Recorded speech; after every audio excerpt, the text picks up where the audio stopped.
What is up, YouTube? Welcome to a Mongol build order guide. This is the first guide that I'm going to be releasing for the Mongols, and it is tailored obviously towards a 1v1 game playstyle.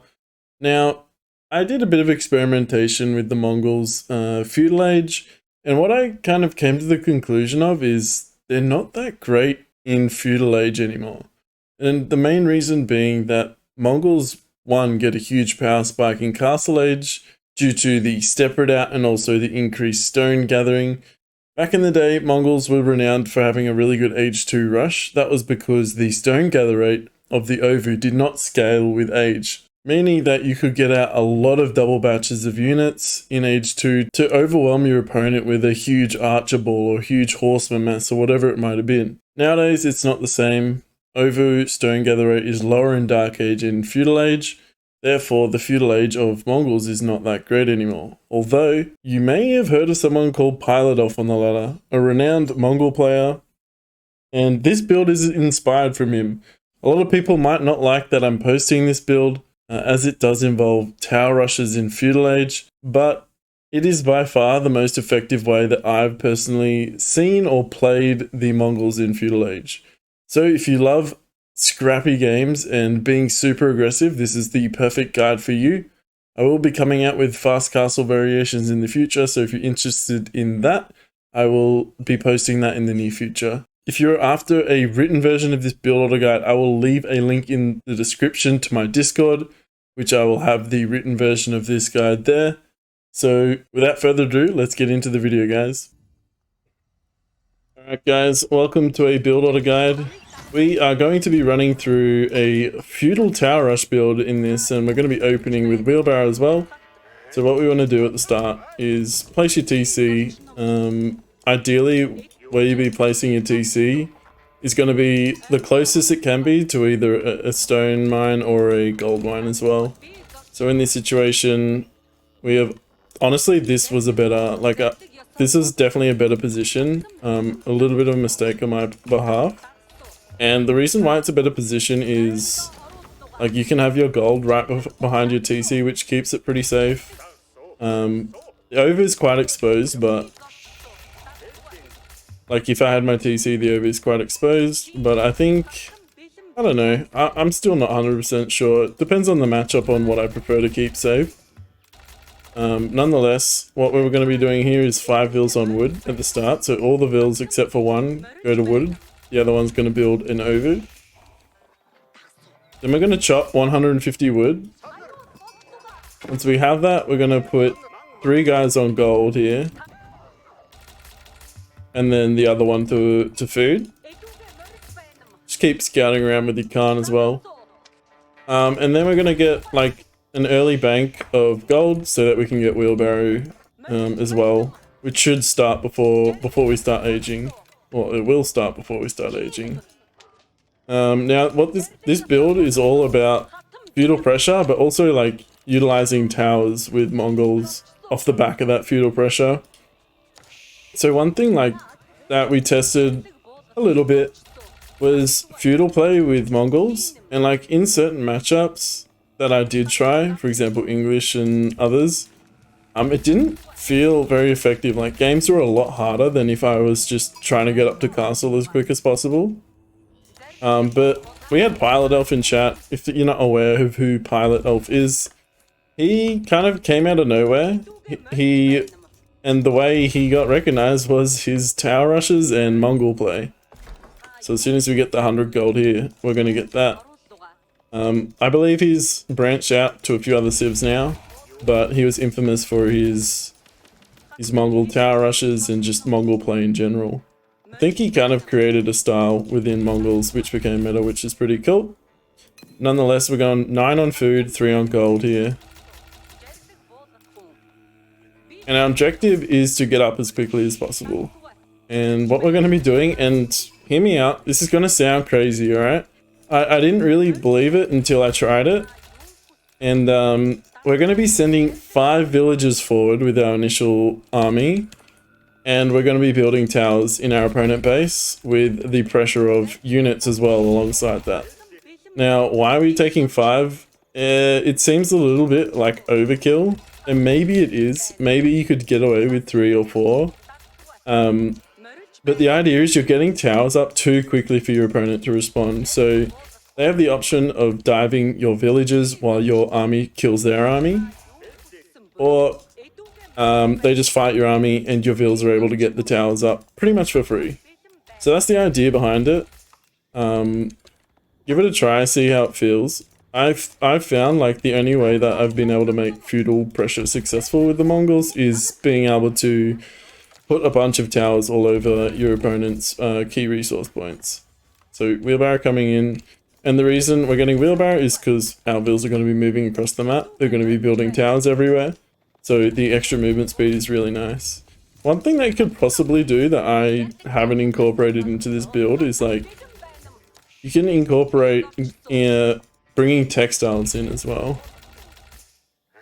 So we're building the landmark with 5 vills here. And then as soon as we get 150 wood, we're going to drop a stable down. We're going to bring the sheep back. So collect as much sheep as you can in the early game, scout a little bit of your base. And then bring all the sheep back right as you're aging, so that once you've aged, you can just move the Khan to be super aggressive and you're not missing out on sheep. So we do age up like later than most other civs, but keep in mind you get the double production from Mongols. You can also train the horsemen or start training them in the Dark Age. We're leaving the 3 guys on gold for now. We're gonna need horseman upgrades. Arish slits also cost a bit of gold as well. And then off the back of that, like we'll end up, the goal is to eventually age. But like there's going to be a lot of variance within your games. So as I was aging here, we had 4 on food, and we're sending all the new guys to wood. And once I have 6 on wood, probably 5 would be a better number than 6 here. I'm gonna bring these guys across. We're gonna build archery range as well. And as soon as our horsemen come out, we're gonna move out with our vills here. I recommend putting them on a control group that makes sense for you. So in my situation, 3 makes the most sense. We're going to move out straight away. And we're going to upgrade the horsemen, the first 2 horsemen that come out. Now, when it comes to like the early pressure, what you want to be focusing on doing here is denying the key resource points. So if you see your opponent has forward wood lines, that's the first place you want to be hitting. You want to push them off wood so they can't build extra military production, or at least you're delaying it. The thing as well is with this build is you're quite often catching your opponent off guard, because the meta generally with Mongols is to be going greedy and into castle. So as you can see, this tower's going to get up really quickly, and it's really hard for anything to stop this at this point, especially when you have like 2 horsemen alongside. Obviously 2 horsemen isn't crazy, but once again you're going to be building these so fast, it's not going to matter. At least you can even suicide your horsemen as long as it's protecting your vills, because then you can just garrison the vills inside the tower. And then from here, like the macro should be roughly 50-50 with wood and food. We're going to get textiles here so we can continue placing towers. In this situation, I would go to tower wherever he's moved his vills, like to chop wood. So if he's gone this side to chop wood, I would come around this side, build towers there. And then if he goes over here, you can look at moving to his gold and then over to his wood line as well. You want to keep double producing units as well. And you should like, there might be a little bit of buffer in between like having the right amount of stone. Like as you can see, we exhausted our stone from the double production. But that should come up quick enough for the arrow slits. But the idea is like, they're either going to respond with horsemen of their own, or if they see horsemen, not expecting any kind of feudal pressure from the Mongols, they might go pikes instead. Which is fine. Pikes can't really kill your vills fast, neither can horsemen, so especially if you have textiles as well. So from here, you're really going to have to gauge on where you are in the game. For example, like say you get up like 5 towers all around their base and they've like sprawled all over the map, like over here to get wood, over here to get gold. Like, you just keep hitting those points, make their villagers run around. If you can't win a direct fight with your opponent, just like run away. You have Yam movement speed, right? They can't catch you, and you can just continue to be annoying. So you'll have vision of everything they're doing, basically. So if they go to counterattack, you can go hit their vills wherever they're gathering, or you can come back and flank with some newly produced units, assuming that you can win that fight.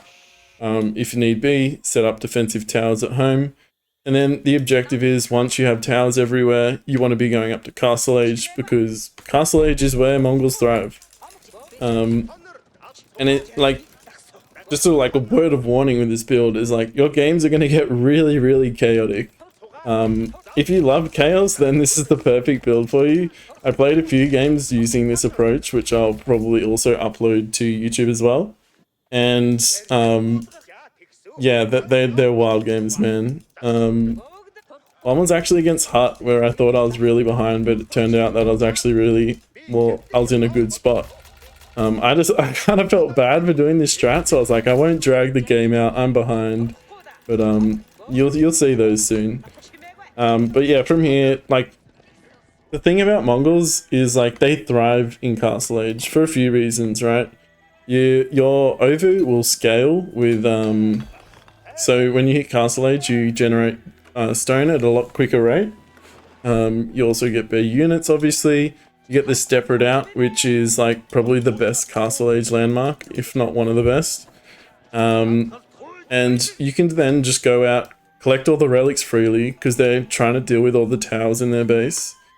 And then you'll have like a cracked gold eco, and off the back of that, you can kind of just do whatever. Whether it's as simple as finishing them off with a few knights, or whether you feel like you need to boom a bit more, you can trade some of the gold for a second TC.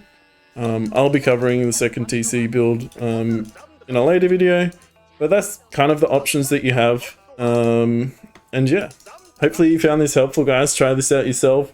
And I'm sorry to everyone that comes up against this on the ladder, because it's not the most pleasant thing to verse.